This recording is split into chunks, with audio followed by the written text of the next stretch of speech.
Welcome to the Women's Money Wisdom Podcast. I'm Melissa Joy, a certified financial planner and the founder of Pearl Planning.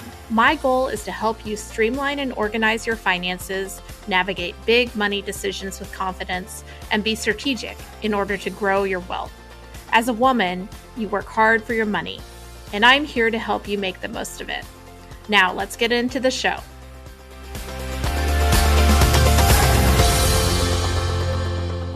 If you aren't talking about AI, you must be living in a cave because it seems to be coming up so often, whether it's the investment world, thinking about jobs in the labor market, and in so many other use cases. And so we're going to be talking all about AI and investment implications to AI on today's episode. And I'm thrilled to have a friend and an investment analyst and portfolio manager joining us who's going to be diving in. He's done a really great research report when it comes to AI. So Kai Wu is the founder and chief investment officer at Sparkline Capital, which is an investment management firm applying state-of-the-art machine learning to uncover alpha in large unstructured data sets. Kai, I'm going to let you define alpha during the episode. Prior to founding Sparkline, Kai co-founded Kaleidoscope Capital, which was a quantitative hedge fund in Boston, and worked at GMO, where he was a member of Jeremy Grantham's asset allocation team. Kai, welcome to the podcast. Thanks so much for having me on. I'm so glad you're here. It's great to have a friend on. Our listeners, some of them are investment geeks and others are just trying to get their feet under the ground when it comes to money. That's why I said, we may be defining some of these concepts, but I'm going to refer everyone who's listening to a research paper that you published for Sparkline, which is called Surviving the AI CapEx Boom. First of all, thank you for doing this great research and joining us on the podcast. Can you give us a little bit of background of why you think AI is important and why, and then we can talk about, first of all, what is CapEx, and how to survive the CapEx boom? Yeah, of course. So look, I've actually been working firsthand with AI for 5-6 years now. So starting in 2019, 2020, I got really interested in the idea of, do these models, which at the time they were just called large language models, do they have the capacity to take what's called unstructured data, right? That was in my bio. This is like text and audio and video, and to process it in a way that now the computer can understand what's going on. Right? And these models have obviously evolved into ChatGPT and what's now called AI. So why is AI important? Well, look, this is a technology that allows us to bridge the kind of traditional statistical machine learning tools that are primarily associated with Excel spreadsheets and structured data. Right? Oh, can we do some time series analysis and predict the next line of this trend? What AI or large language models, to be more precise, allow us to do is to now make sense of the world of unstructured data, which involves writing novels or video games or movies, like Hollywood movies. So all this sort of information that is so core to the human experience is now in bounds for these models. And that is, of course, obviously a game changer for how we live in society, how we do our jobs, how the economy works, and really everything in between. Can you, since I know that you are a user of AI, can you talk about a use case when it comes to investing where AI is changing even your investment process? Yeah, so I started off as a traditional quant analyst. You mentioned GMO, and they started doing this work in the 1970s, so decades ago, and it was at the time extremely cutting edge, using computers to take financial information from 10Ks and 10Qs, which are the annual statements and quarterly statements of companies, and then automating the process of finding cheap stocks. What I was really interested in doing is saying, can we go beyond just that traditional, again, I'm going to use the term structured data, to instead incorporate these other data sources. So for example, like we talked about trademarks or patents, employee job postings, right? All this information is, obviously very relevant for companies. I'd love to learn for company X who they employ and what sorts of skills they have. I'd love to learn for company Y what kind of culture they have based on their Glassdoor reviews, the text of those things. I'd love to learn about company Z and what sorts of IP, intellectual property, they have based on their patent corpus. That's great. The problem is that to actually manually go through for example, 5 million patents, that would be a very arduous task and probably just not tractable for an individual analyst, and definitely not for a quant using traditional tools. So where large language models come into play is as a way to kind of solve this problem. Or now I have these 5 million patents. What I can actually do is, and now this is going to be a kind of this is going to be a loose description. Effectively, Just an example. Yeah. you're having ChatGPT loop through each one, giving a very specific instruction set. Hey, I want you to look for patents related to, say, self-driving cars or robotics. And it can go through there as if you're giving a junior analyst a task, go through this patent and tell me, is this about AI or not, or about robotics or not? And then do that 5 million more times, right? And so it's a way to kind of automate and scale what is a generally pretty basic task, like something you could give to an analyst or an intern, but do so in a rapid, really quickly, over a large scale. And as a quant, now we're able to take these unstructured data sets, these patents and things, and create factors around, hey, is this company cheap relative not just to its trailing earnings, which would be a traditional metric, but cheap relative to the strength of its IP library, right? That's something that you couldn't do before large language models or their predecessors. So I just think about how much we're swimming in data. Like there's new information every minute of the day. We're kind of inundated with information more than our parents' generation, and like many, many times more than before that. And this is a way to kind of filter and sort through all of that junk when you really can't filter through it to provide a better use for it, maybe. Yeah, no, I think that's a good description. Look, it's like a two-way street. There's two ways that AI can, do things. One is like as a filtering tool to take this, ocean of information, all the noise, and you go in like social media and there's like all these different posts. Can I like filter through that to extract the signal of things that are relevant to me and my investments? And then the reverse, which is the generative use case, which is, hey, I have a kernel of an idea for like a new movie script. But I'm not really a professional in this space. Why don't I just like give it to, one of these AI models and have it kind of create this whole, script based on, my description, and then I can iterate with it. Right. So there's both kind of expansion and compression of information available via these models. So in essence, it's like a bigger toolkit. But then with that toolkit has come serious dollars being invested by some of the biggest companies that we're familiar with. And that is really what your research report talks about, which, like I mentioned, can be found in the show notes. Or if you go to Sparkline Capital, I believe you have every few months new research reports on hot topics. Like I know the beginning of the year in the spring last year, you had a tariff topic. So the title of your article published October 22nd last year was Surviving the AI CapEx Boom. And I think like as soon as you published that, everybody else was like, oh my gosh, AI investment is really getting expensive, at least in terms of investment conversations. But can you tell me like what some of the what is the thesis of the conversation? What problem are you trying to uncover or expose?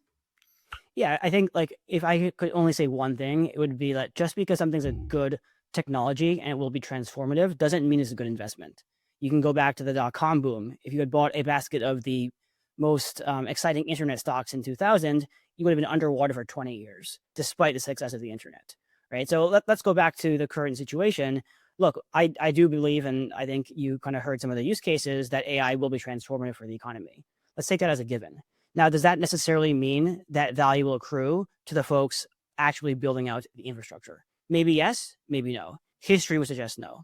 So let me first define CapEx. I think that was a question from earlier. Yes, please. So in order to run these AI models, what's really quite interesting is it's not just a software problem. There's a huge hardware component. There are these things called GPUs, which are kind of special chips that are designed specifically for running these parallel computations, effectively linear algebra, and they're essential for running these models. And what's happened is that these models are so much more compute intensive than the linear regressions and other traditional things I mentioned earlier. It's starting to create a bottleneck where if you're a company or an individual who wants to, if you're OpenAI, let's say, and you want to serve, hundreds of millions of people, these AI models, you need to have a huge amount of servers in order to do that. And what's happening is that, not And just each of those OpenAI. servers has the chips in them. Is that correct? Yeah, so for the average AI data center, it's about 60% of the value is these chips. So it's more than half the value of these things. Generally, NVIDIA, which I'm sure you've heard of, that's the company that makes these chips. There are a few others, but NVIDIA has like the dominant market share. And then the other 40% of the value is like the actual physical, server racks, the cooling systems, the energy, the actual real estate, and and there's a memory component and networking equipment, right? So you may have heard of some of these Taiwanese companies, or Korean companies that make memory and storage that have all done really well these stocks as well, and that's because they're kind of part of the overall package of that's required to build out these data centers. But the point is that if you look at how much money is being spent on this infrastructure build out, right? Because we need this platform in order to now run these all the anticipated demand in terms of AI usage. Mm-hmm. The numbers are kind of staggering. So just the big four hyperscalers, so that's Google, Amazon, Meta, and Microsoft, are anticipated to spend like $400 billion a year for the next several years in doing this. If you look at like the broader estimates that include not just the big tech companies, but more generally, folks are estimating $5 trillion of capital expenditures or CapEx being spent over the next 5 years. So $1 trillion a year overall in building out the data centers required to run AI. I mean, this is a massive amount of money. In the paper, I compare it to past similar build-outs. So you can look at the .com build-out. You can look at the railroads in the 1860s when we connected, the entire country of the U.S. Via rail. And as a percentage of GDP, if you adjust for the depreciation and useful life of these assets, it's basically unprecedented levels. So we're, as a society, largely led by Sam Altman and the big tech folks, and we don't, as ordinary people, always have a say in what's happening, but collectively, we have decided, we being the country, that we are going to be investing, an inordinate amount of money on building out this next, what is believed to be the next platform for the kind of AI revolution. Interesting. I want to break that down. First, let's start with the examples that you use. Railroads, I'm going to use my knowledge based on Gilded Age to say that, we had this new technology which can move people around the country and, more importantly, economic goods. It helped to foster the expansion of the country.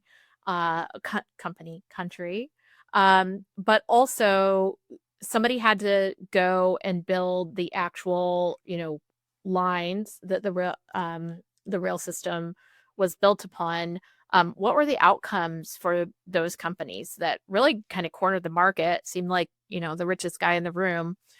What happened after that? So, like in any technological boom, right? So this had happened first in the UK and then later in the US. People saw the potential for this, game changing technology to, create vast amounts of wealth, and as a result, a lot of people tried to do this. So it wasn't really like one guy cornered the market. There are hundreds of railroads that were created specifically to build these out, and so a very fragmented market structure. But what happened is that the adoption of rail ended up taking longer than these guys expected, right? So it took decades actually for the usage of the rail to really ramp up to a point at which these were profitable. And in the interim, basically all these companies went bankrupt. There were these different panics of 2 or 3 different waves when there are these big bankruptcies and consolidations and so on and so forth. But in round numbers, the investors in the builders of the physical infrastructure underlying the rail all went bust. And instead, what's really interesting is I have this chart here that shows that the actual contribution of the rail to US GDP was actually quite massive. But the thing is that value did not accrue to the builders of the infrastructure. Instead, it went to their customers and the society. So if you were like a retailer trying to ship goods across the country, well, this is a way more efficient way to do that. And you can kind of build a business around this technology if you're kind of open-minded. Those are the folks who did really well on the back of the rail, not ironically, somewhat, the guys who actually went out there to build the infrastructure. And I'm aging myself in this part of the conversation, but I actually started my career in the first internet boom. I got my first financial services job in summer of 98. And at the time, we had this huge use case for the internet. There was everything.com. That was, just what everybody wanted to invest in. And in particular, the telecoms, who had been a huge part of our economy for the 20th century, were building a huge amount of ways to move information on the information highway. Is that appropriate to say? So tell me about what happened, between the late 90s and into the 2000s. Yeah, we basically saw a repeat of what happened a century earlier with the rails. So going into the 90s, there's a lot of excitement around the internet, and folks said, hey, why don't we start investing a ton of money to build out the physical fiber optic cables required to move the information? And thus led to the telecom boom. And these firms, I want to say it was like 80 million miles, but it was a very large number of cables that were laid. It was both kind of the more established players like AT&T, as well as startups like Global Crossing and such, Mm-hmm. who were founded specifically to go after this opportunity. Well, what happened is what what historians call the capital cycle, which is that this idea that like the economy in general, it tends to operate in cycles with booms and busts. That there's a kind of initial phase where folks get really excited about the opportunity. Capital pours into this market, in this case, the build out of telecoms.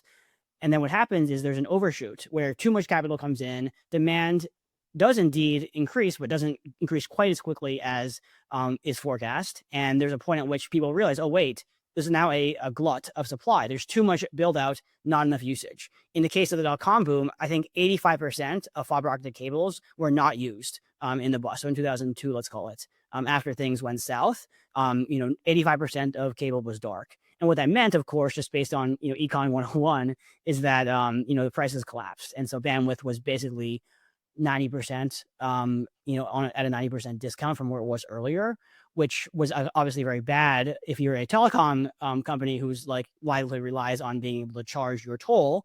You're effectively a utility, right? And so many of these companies went bust. Those who didn't suffered. So there's an index called the NASDAQ Telecom Index. That thing went down over 95% in the dot-com bust and still hasn't recovered even today, which is kind of wild.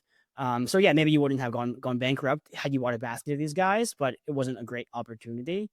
Now, and then the postscript is kind of what I mentioned with the railroads, which is the flip side of being an infrastructure builder is being what I call an early adopter or a user, or someone who's actually not outlaying the capital to build, but the one who's actually trying to take advantage of the new technology in order to drive gains. So let's say you're trying Increase to productivity in your existing business. exactly, like what I just discussed. I could go out and hire a bunch of analysts to read patents, but I'm just going to use my AIs to do that instead. That's a productivity enhancing use of this technology, and there were many of them as well during the dot-com boom. And so those companies actually did really well. And like the best examples were Netflix and Google and Meta, right? Where they basically, their businesses are premised on the idea of streaming content, back and forth over the internet. And to the extent that's expensive, it makes it really hard to make that business work. But with bandwidth prices 90% discounted, actually it was a great time for those guys to launch. So look, like everything's a flip side. There's almost a subsidy in effect here. The overbuild at what I call the infrastructure layer, so too much fiber, led to a subsidy for the users of technology. So it's kind of like there's like two sides to each coin. And again, like when you think about investing in any technology or any market, you got to think that maybe it's not a monolithic asset class. Like there's no such thing as an AI stock. People are like, oh yeah, I want to buy AI stocks. What does that even mean, right? There's like different parts of the value chain. And I think the easiest way, because obviously you could segment the value chain a million ways. I think the easiest way to do so in the simplest, fewest buckets is to say there's two halves. There's the infrastructure builders, NVIDIA, supplying the chips, Microsoft putting together the data centers, CoreWeave, firms like that. And then the model companies like OpenAI and Google, who are actually investing, billions of dollars to train the models. And then there are the users or the early adopters of the technology that then take that model and use it to make their businesses work more efficiently and hopefully drive profits from that. And so I think where the hype is, where the excess has been both on the capital side and on the valuation side is really mostly focused on the first part and very little on the second part. Well, and I think that makes sense because when you just look for pure plays, it's attracted so much assets, especially since I guess the fourth quarter of 2022 when OpenAI kind of launched. And so I want to talk a little bit more about, well, first, just like, and that is a fact, like it's been a huge driver of performance when it comes to S&P 500 returns until very recently, correct? Yes. And then I think 85% of the returns of the S&P 500 have been driven since ChatGPT's release have been driven by these infrastructure stocks and more particularly even just like the Mag 7 and a few other AI linked stocks. And, that's where discussions about concentration of the biggest companies being a bigger and bigger portion of indexes has come in, and just the economy in general. Yeah. But that you go further in your paper to also kind of explain this, that that what you really want to be looking at when if your thesis is correct for investments going forward is that change in terms of capital expenditure.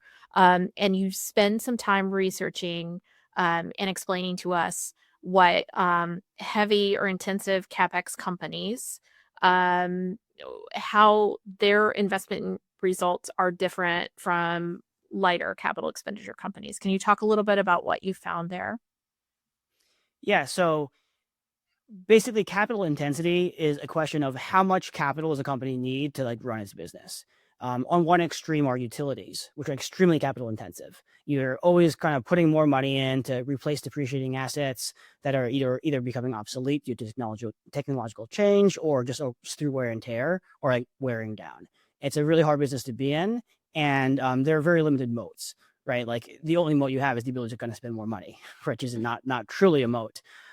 In contrast, there are what are called asset-light businesses or non-capital intensive businesses, I guess, which are kind of the opposite. The best example would be like Google, say 10 years ago when they had, when they were focused on like say search. At that point, like they had raised very little relative money in terms of getting to IPO. And so they basically didn't need to raise that much money to run this business where they just printed money, right? Their return on invested capital but was insane on that business where they Very don't really high require margins, so they make a lot of extremely profit off of a lower amount of investment. right. They don't have to keep spending money to just run this machine that keeps cranking out profits, right? So that's an example of an asset-light business, right? They use network effects. They have strong intellectual property, a good brand, a lot of human capital. They built like this culture that for I think it was 7 or 8 years straight, they were the Glassdoor's best place to work, right? So you think of Google in their heyday, that was kind of like the perfect business, like super asset light, like they were just pure profit. And that But really, that, I mean, I like this is getting a little bit off topic, but didn't that allow them to go into many more businesses because with that profit they invested into more ways to make money that were because they didn't have to just put it back into the ground to build up another power plant like a utility would. yeah, that's right. I mean, we saw today that Waymo, which is a self-driving car company that they incubated, just raised some outside money at like a very significant valuation. And why does Waymo exist? Because Google was able to, through the cash flows generated by their main business, fund some side projects, some of which Mm-hmm. didn't work out, but many of which did, such as Waymo. So it puts you in a great place to be asset light. Now the problem is that Google, to take Google as an example, they are becoming more and more asset heavy over time. So if you look at like the capital intensity of these businesses, so the main metric would be how much do you spend on CapEx per year divided by your revenue. So what percentage of your revenue do you need to spend on capital expenditures each year? Historically, these companies ran about 4%, so basically nothing. And now they're at 15. These are the Mag 7, so the largest 7 tech companies, including Google and Microsoft. The extreme is Meta. So Meta is spending 35% of their sales on building out AI data centers, which is a crazy amount of money. For context, AT&T at the height of the dot-com boom, they were at, I want to say 18%. So or maybe even less, so in the teens, right? So these And guys another are traditionally asset light company where they have a website that's running, that's getting data that they can use to sell ads to people, to kind of, get into our living rooms, our hands. So a huge shift in terms of what got them here versus what they think will get them to the next phase. That's right. Yeah, Meta, Facebook, they're another perfect example of an asset-light business, right? Like a social network that was purely software-driven, that had massive network effects, and had really high profit margins and didn't require too much capital to run. So these are all examples of businesses that were kind of the perfect business, but are now transitioning, because what's happening is that this AI opportunity is creating this like kind of competitive dynamic whereby these firms all view AI as an existential threat. They're all like, okay, we used to kind of divide the kingdom up, right? It used to be an oligopoly where like Meta had search, and then Google had search, Meta had social, so on and so forth. But now what they're saying is, wait a second, whoever wins AI wins everything. And therefore, and we're going to be disrupted. Survive, we're going to be the blockbusters if we don't right? do whatever it takes to win this war. Right. So you have guys like, the CEO of Google or Meta saying, look, I'd rather go bankrupt than lose this race. It's almost That's like an an ego actual thing quote, too. right? Yeah, that's it. I think that was that Larry Page who said that, right? So Yeah. like these people are actually saying, we're going to go after this no matter what, right? Meta, they actually had a pretty decent quarter when they announced, was it last week? But people are definitely looking at that CapEx number being like, that's a little bit scary, right? Like let's hope he doesn't do the same thing he did with the metaverse. Well, and that's changing, the equation, because a lot of it is early stage funded out of cash flow. But and this can be an entire different episode topic. We're not going to solve all the problems of this here, but borrowing is happening. Some of the borrowing is at a higher number so that it stays off balance sheet in private debt deals. There's all sorts of implications that are complicated. And I'm getting us off track, but like, what did you find about these capital intensive companies relative to their peers that are more capital light? Yeah, so one of the nice things about being a quant is that I have, decades of data and over thousands of stocks. And I can look at not just the big, macro booms and busts that we discussed already, but even like kind of more micro cases. Like, for example, how would a materials company that was investing heavily in CapEx in a given random year have done relative to its peers who are investing less heavily? And it turns out that both And on even that in kind of utilities, there might be more or less capital intensive dispersion. companies, even if they invested more than the index in general, That's right? right. Yeah, and I found that whether we're talking about just in absolute who's spending the most or sector neutral, so within financials, within technology, within utilities, who's spending the most, there's a pretty consistent pattern where those firms that invest heavily in capital expenditures tend to subsequently underperform their peers. And that's not to say that there's no counter examples of firms who manage to pull it off, but just if you're if you're a betting person, right, you're just playing the odds. You say, well, the base rate here is not exactly in your favor, and that's both for firms that are investing heavily in aggressive balance sheet growth, aggressive capital growth, and for those who are just more capital intensive in general. Like, just have a higher capex to sales ratio. In other words, they're not necessarily investing for growth; they're just investing to tread water to maintain.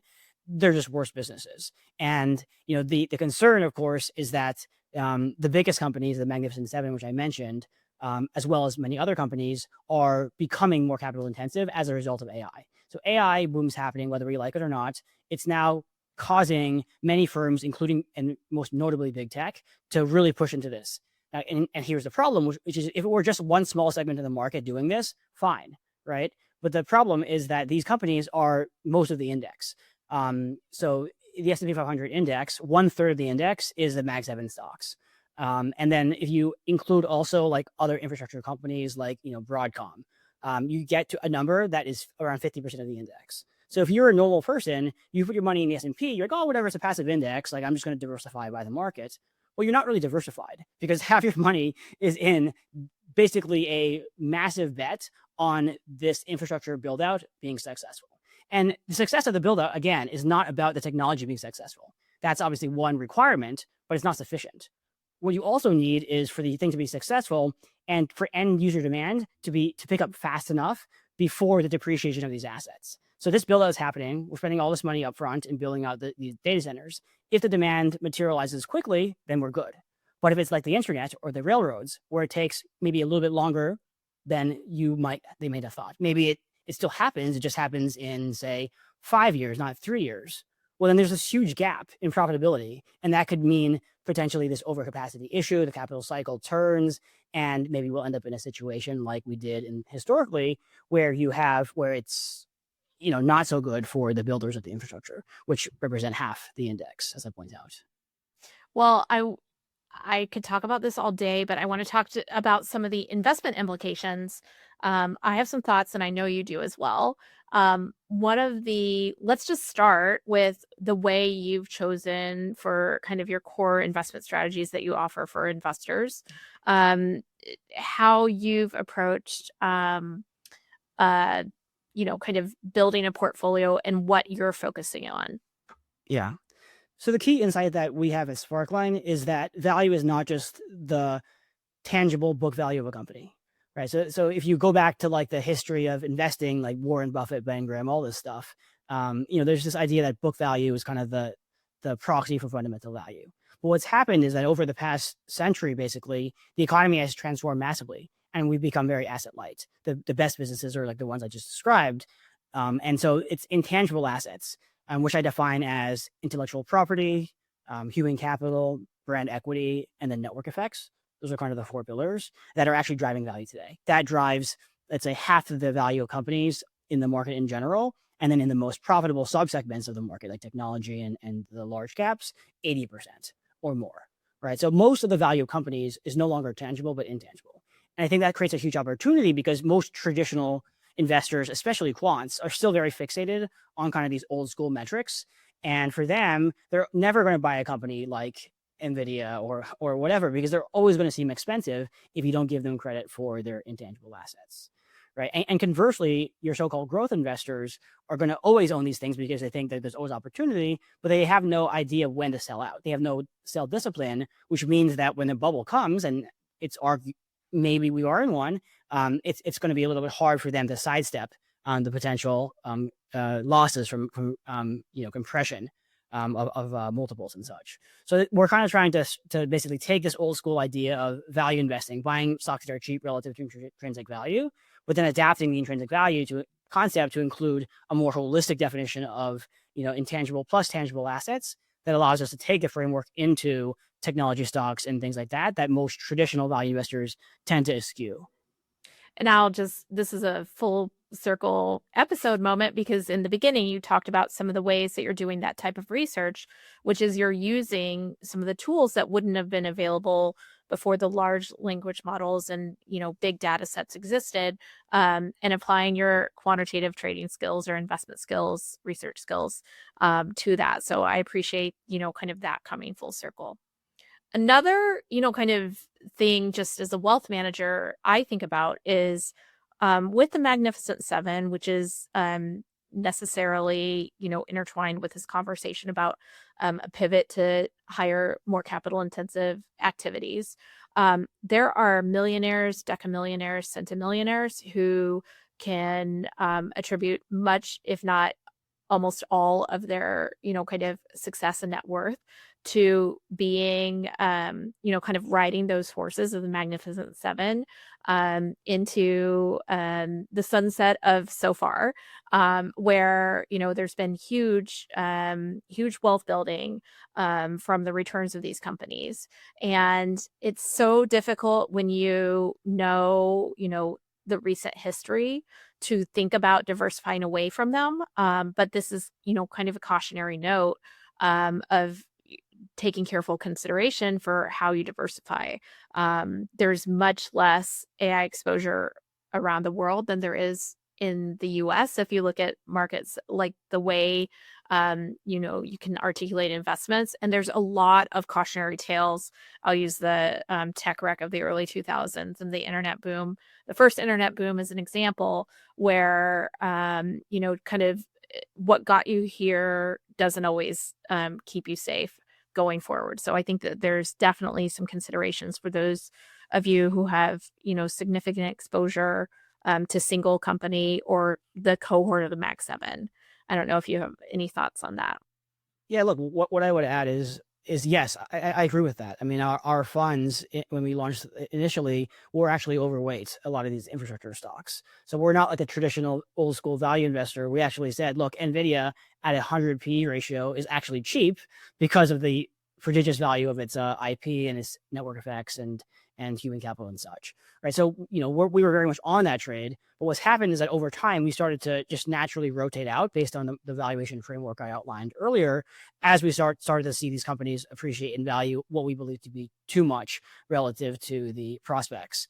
And what I would add to your point is, look, I completely understand what you're saying, which is it's very psychologically difficult for someone to cut your winners, right? That seems like the wrong thing to do. But on the other hand, I mean, these kind of blessings, right? Like, as a index investor in the US or as any investor in the US, we've likely benefited from, probably above expected gains, right? Much more than historically would be expected over the past decade due to the rise of AI and technology in general. Maybe take some chips off the table. What I would say is this to your other point, which is, one of the challenges with navigating the current environment is it's oftentimes framed as this kind of like dilemma, a dichotomy. Either we invest in AI, so US large cap stocks, and we get AI exposure, but with kind of concentration around infrastructure capital risks and around high valuations, or we go abroad, we go to value stocks, we go to small caps, we do equal weighted S&P, and these things give you diversification away from the Mag 7, but we lose AI. We are now invested in a bunch of kind of old economy companies, laggards in the AI race, to use the technical term, who are likely going to be disrupted as the technology pushes through. What I would argue is that there's a third option, which is what I call like the AI early adopters. I alluded to them earlier. These are folks like I mentioned, some around the dot-com boom and some around the railroads, folks that like in the kind of, they're not the picks and shovels. They don't sell the infrastructure. They're not Nvidia. But, in those companies only are about 10% of companies. The other 90% of companies are what you would consider users. And within that, there's a huge amount of dispersion. There's some companies that are really aggressively investing in AI. They're really trying to capture the opportunity they see around the corner. They know this is going to be a big thing, and they're doing everything they can to position to benefit. And then there's, some guys in the middle, and then the rest of the folks who are kind of just head in the sand, they don't even care, just want to kind of milk their current position and hope it just goes away, right? And so what I would say is that there's this middle category, the early adopters, or actually I think the best positioned, because they stand to benefit from these technology, and for them it's only a relative game. Can they do a better job using AI than their competitors, who, as I mentioned, many of whom are just not even looking at this at all? And so, like, a couple anecdotal examples, either add in or elaborate. I know I often see Caterpillar mentioned there. Yeah. Walmart. What are some, like, these are not like brand new companies. They're just using the new technologies to adapt, right? That's right. And you see these examples across industries. So it's industrial, as you mentioned, JP Morgan, banking, like you see this kind of all over the place in healthcare, pharmaceutical, drug development. There are all these little use cases for AI, whether it's something as basic as like making call centers more efficient, to like in the case of Walmart, like logistical and kind of warehouse inventory management of like a long amount of SKUs. Like you see there's a lot of different interesting use cases. Actually, the paper that I'm writing up now has that was going to be one of my questions. Okay, through them, yeah, where we just kind of scan public company earnings calls. So this is all public information, and look at what it is that companies are saying. What percentage are reporting AI usage? What percentage of those are reporting positive ROI from their usage? So not just, hey, we're trying this new pilot, but actually, oh yeah, we actually managed to cut costs by 20%, or increase our ad conversion rate by 5%. So these things are popping up all over the place now, and at a kind of accelerating rate. So from a low base, admittedly, it's not like a ton. I think it's like 15% of companies that are reporting some positive economic benefits from AI, but that number is increasing pretty rapidly. And you look at how the technology is evolving, just being someone who's kind of in the weeds, on all the Twitter and Reddit forums or whatever, and kind of seeing how fast this stuff is moving. And you can kind of easily extrapolate out that S curve and how it goes. But the point is that these companies, just in all industries, it's not just technology. It's not just, the kind of common spaces. It's not just Palantir. That these companies, they may be in kind of sleepy industries, but that's almost good, because one, it means the competition is the weaker, and two, their advantage has never been their technological prowess. Their advantage is their installed base, the fact that they have all these customers and all this proprietary data they've been collecting over the years about these customers, and have the ability to kind of then leverage any technology, over this larger installed base. Talking about a 2% improvement on a huge amount of assets where profit margin is 5%, right? Like that's a huge addition to their economic value. And I think these companies are really interesting because if you look at the valuations of them relative to what I call the laggards. So what I did was I said, let's look at all the companies that are not infrastructure, and we'll divide it just for simplicity into like the adopters, early adopters, and then to the laggards. These two different groups. Well, it turns out that the valuations of these two groups are basically the same: price to earnings, price to book, price to sales. And what that means is the market's not distinguishing between companies that make AI investments versus not, which is kind of the opposite of what's in infrastructure. In infrastructure, companies that make investments, when Oracle announces that they're doing a deal with OpenAI, their stock goes up, right? That doesn't happen in this other space. But investors are kind of, I think, sleeping on the opportunity in the Caterpillars of the world, companies that, are actually positioned well for AI and have other advantages that they can kind of, synergize, I guess, with AI, yet aren't trading at the kind of crazy valuations that we see in the infrastructure space. Well, that's interesting. It may foretell part of the reason why there continues to be such strong and positive forward earnings expectations from some of the best companies out there, which aggregate into the S&P. And I think that like leads into my third kind of investment lesson, which is that everything's not binary, everything's not black and white. It would be unrealistic, and I would likely ill-advised to scrub your exposure, for example, to the 7 largest companies in the S&P 500. But thinking about, kind of diversifying, hedging your bets, avoiding concentrated stock issues, as well as recognizing that no one has a crystal ball. Things will continue to evolve. While Kai, you may have had special insight into kind of the AI story unfolding. It wasn't, something that everybody knew, but, around the corner is some other unexpected, curveball, but also innovation and opportunity. And so paying attention to your investment discipline so that you're, kind of facing forward and not resting on your laurels, I think just like those companies that are innovating and finding their productivity by staying with the times, is important for your investment portfolio. Exactly. Right. Exactly. I think, if your goal is to, kind of maintain your wealth, you need to be diversified. And again, it cuts both ways, but, for most investors, and, I'm generalizing, obviously, is we've kind of written our winners, and our winners have been US large cap stocks, in particular, the largest ones. And the trades become so concentrated, so crowded in a single theme, which is, will this AI boom, capital boom continue? That like it in a way is kind of crowding out all the other ways of diversifying. And so I would say generally, do think a little bit about kind of thematically what else there is out there, whether it's the value stocks, the small caps, the international stocks, different ways to get exposure that isn't just all levered to a single trade. Well, I think I've alluded to it, Kai, but where can people find more, read your papers and read the other papers that you've written? Yeah, so you can just go to my website, sparklinecapital.com. That's SPARKLIN capital.com.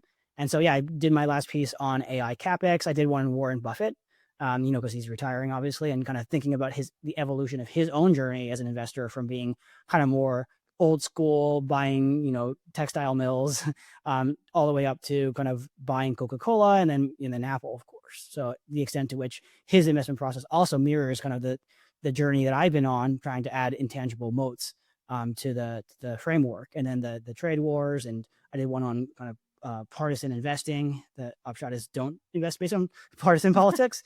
Don't invest on who's in charge. Yep. Yeah, it turns out that that's not a good idea. But there are other ways you can actually take advantage of trading around elections, namely around, well, this is going to sound bad, but like regulatory capture. So companies that do a lot of lobbying and do a lot of, political donations, they actually do better, right? So they're building an intangible asset. That's their political influence, and you hate to see it, but that asset has value. And in fact, like the crazy stat I found is that the ROI, so the return on investment in $1 of lobbying, is like an order of magnitude higher, so 10 times higher than $1 of investment in like a R&D, right? So you hate to see it, but it is what it is. But you'd rather know than just have that information floating and without your ability to use it, I guess. Yeah, I mean, as an investor, these things all matter, right? We're just trying to find, edges and trying to understand the value of companies. And some companies, that's kind of the main point of the company is that they have, a special regulatory monopoly, and it is what it is. That's just, you can't, what are you going to deny the fact? If it's a fact, it's a fact. Well, thank you for bringing these important and just thought-provoking topics to the table, Kai. I appreciate you joining us today. Thanks so much for having me on.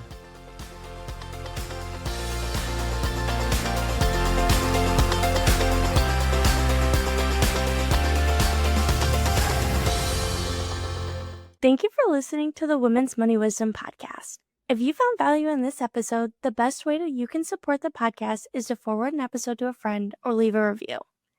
Go to proplan.com and the podcast link to get all the resources and links mentioned. This presentation by Pro Planning is intended for general information purposes only. No portion of this presentation serves as a receipt of or a substitute for personal investment advice from Pro Planning or any other investment professional of your choosing. Copies of Pro Planning's current written disclosure brochure and Form CRS discussing our advisory services and fees are available upon request or on our website platform at proplan.com. The information that we share is meant to educate and inspire, not serve as personalized financial advice. Everyone's situation is unique, so be sure to consult with your own financial professional for guidance that fits your life. And just so you know, the opinions shared in this podcast are Melissa's own and those of her guests. They don't necessarily represent any organizations with which Melissa is affiliated. For more important disclosures, please go to our webpage at proplan.com.